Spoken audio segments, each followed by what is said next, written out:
मित्रों, जैसा कि आप जानते ही हैं कि माता सीता को रावण की कैद से छुड़ाने के लिए प्रभु श्री राम ने उनसे युद्ध करने का निर्णय लिया। फिर वो अपनी वानर सेना के साथ समुद्र किनारे पहुंचे, जहां वानरों ने लंका में प्रवेश करने के लिए समुद्र पर ही एक पुल का निर्माण किया, जिसे आज भी राम सेतु के नाम से जाना जाता है। परंतु मित्रों, यहाँ अब ये प्रश्न उठता है कि उस समय रावण, जो त्रिलोक विजेता था, उसने या फिर उसकी सेना ने वानरों को समुद्र पर पुल बनाने से क्यों नहीं रोका।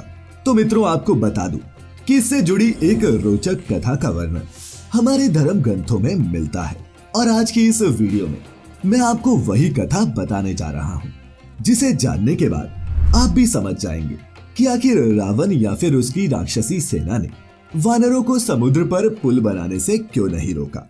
तो नमस्कार मित्रों, और स्वागत है आप सभी का द डिवाइन टेल्स पर एक बार फिर। रामायण में वर्णित इस कथा के अनुसार एक दिन जब पंचवटी में श्री राम और लक्ष्मण नहीं थे, तो रावण ब्राह्मण वेश में आकर माता सीता का हरण करके ले गया। इधर जब प्रभु श्री राम और लक्ष्मण वापस आए तो उन्होंने देखा कि सीता आश्रम में नहीं है। फिर दोनों भाई सीता की खोज में निकल पड़े, और थोड़ी देर बाद जटायु, जो घायल अवस्था में पड़ा हुआ उन्हें मिला, उन्होंने भगवान राम को बताया कि आपकी पत्नी को लंका का राजा रावण अपहरण करके अपने संग लंका ले गया है। इसके बाद प्रभु श्री राम ने लंका पर आक्रमण करने का फैसला लिया, और फिर वो अपनी वानर सेना के साथ लंका की ओर चल दिए। कुछ दिन अपनी वानर सेना के साथ चलते चलते प्रभु श्री राम समुद्र किनारे पहुंचे। समुद्र को देख श्री राम ने सोचा, इसको पार किए बिना लंका में तो प्रवेश करना असंभव है। फिर श्री राम दोनों हाथ जोड़कर समुद्र देव से रास्ता देने की प्रार्थना करने लगे, लेकिन काफी देर तक प्रार्थना करने के बाद भी जब समुद्र देव प्रकट नहीं हुए तो प्रभु श्री राम क्रोधित हो गए। क्रोध में आकर प्रभु राम ने अपना धनुष बाण उठाया और समुद्र को सुखा देने वाले एक बाण का संधान करने लगे। उधर समुद्र देव ने जब ये देखा तो वो प्रकट हुए और श्री राम से बोले, प्रभु आप क्रोधित ना हो, क्योंकि आपकी वानर सेना में ऐसे दो वानर हैं जिनकी मदद से आपकी सेना इस समुद्र पर पुल बना सकती है। यह सुन भगवान राम को आश्चर्य हुआ, और उन्होंने समुद्र देव को पूछा, कृपा कर उन वानरों के नाम बताएं। तब समुद्र देव बोले, हे प्रभु, वह दोनों वानर और कोई नहीं, देवशिल्प विश्वकर्मा के पुत्र नल और नील है। और इसके बाद भगवान राम की वानर सेना ने नल और नील के नेतृत्व में इस राम सेतु का निर्माण किया। ऐसा माना जाता है कि बचपन में नल और नील बड़े ही शरारती थे। वह ऋषियों के आश्रम में जाकर वहां पड़े साफ पानी में पत्थरों को फेंक देते। ये देख एक दिन ऋषि ने उन्हें श्राप दे दिया कि आज से तुम जो भी पत्थर पानी में फेंकोगे वो पानी में डूबेगा ही नहीं, बल्कि तैरने लगेगा। मित्रों, यहाँ एक बात बताना जरूरी है, वाल्मीकि रामायण में नील का जिक्र नहीं है, परंतु तुलसीदास की रामचरितमानस में नल और नील दोनों का जिक्र मिलता है। वही कुछ धर्म ग्रंथों में इस कथा का भी वर्णन मिलता है कि वानरों ने हनुमान जी के कहने पर ही हर पत्थर पर श्री राम लिखकर पानी में फेंकने को कहा, और श्री राम नाम की महिमा के कारण ये पत्थर पानी में डूबे ही नहीं। उधर जब रावण को इस बात का पता चला कि भगवान राम और उनकी वानर सेना समुद्र पार करने की कोशिश कर रही है, तो पहले तो उसने इसे हंसी में टाल दिया। रावण ये मानकर चल रहा था कि वानरों और इंसानों से समुद्र पार होने वाला नहीं है। पर जब वानर सेना ने सेतु का निर्माण शुरू किया तो रावण क्रोधित हो उठा, क्योंकि रावण मन ही मन ये विचार करने लगा था कि अगर एक साधारण से मनुष्य राम ने समुद्र पर सेतु का निर्माण कर लिया तो तीनों लोकों में राम का यश बढ़ जाएगा और लोग मुझसे डरना छोड़ देंगे। इसके बाद रावण ने अपने मायावी राक्षसों और दानवों को बुलाया और उन्हें सबसे कहा, राम और उसकी वानर सेना समुद्र पर सेतु का निर्माण कर रही है।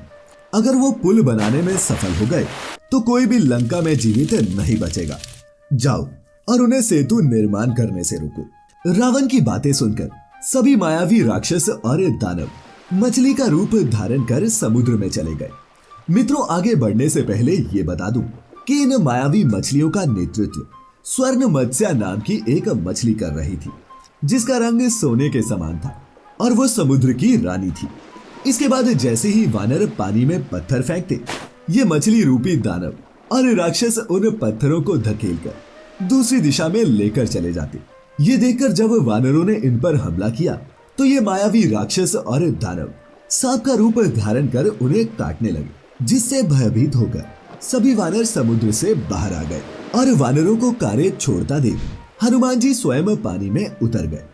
मित्रों, स्वर्ण मत्स्य ने हनुमान जी को जैसे ही देखा वो उन पर मोहित हो गए और उसने खुद को एक स्त्री के रूप में बदल लिया और फिर हनुमान जी से युद्ध करने लगी। लेकिन हनुमान जी थे कि बार बार उसे उठाकर दूर फेंक देते। इतना ही नहीं, हनुमान जी ने उसे स्त्री समझकर उस पर प्राणघातक हमला नहीं किया। फिर भी वो बार बार हनुमान जी के निकट आने का प्रयास करती। कुछ देर बाद हनुमान जी समझ गए कि स्वर्ण मत्स्य उनसे लड़ नहीं रही, बल्कि युद्ध के बहाने उनके समीप आने की कोशिश कर रही है। इसके बाद हनुमान जी ने स्वर्ण मत्स्य से कहा, हे देवी, तुम जैसा सोच रही हो वैसा कुछ नहीं हो सकता, क्योंकि मेरा जन्म प्रभु श्री राम की सेवा के लिए ही हुआ है, इसीलिए मैं कुछ और नहीं कर सकता। इतना कहकर हनुमान जी स्वयं भी समुद्र से बाहर आ गए। उधर स्वर्ण मत्स्य हनुमान जी को एकटक देखती रह गई और हनुमान जी के ऐसा करने के बाद स्वर्ण मत्स्य ये जान गई कि भगवान राम कोई साधारण मनुष्य नहीं है और होने वाले इस महायुद्ध में वानर सेना की जीत निश्चित है। इसके बाद स्वर्ण मत्स्य ने सभी राक्षस राक्षसियों से पीछे हटने को कहा और मित्रों, ऐसा भी कहा जाता है कि इसके बाद सभी समुद्री जीवों ने वानरों की इस राम सेतु को बनाने में सहायता की। और मित्रों, उम्मीद है कि इस कथा के माध्यम से आपके सभी सवालों का जवाब आपको मिल गया होगा। उम्मीद है आज की ये प्रस्तुति भी आपको अच्छी लगी होगी। अच्छी लगी हो तो इसे लाइक और शेयर जरूर करें। ऐसी सभी आध्यात्मिक और धार्मिक वीडियोस के लिए जुड़े रहें द डिवाइन टेल्स परिवार के साथ और सभी तरह की धार्मिक वस्तुएं खरीदने के लिए अभी जाएं shop.thedivinetales.com पर। तो मित्रों, फिलहाल आज के लिए बस इतना ही। अब इजाजत दें। आपका बहुत बहुत शुक्रिया।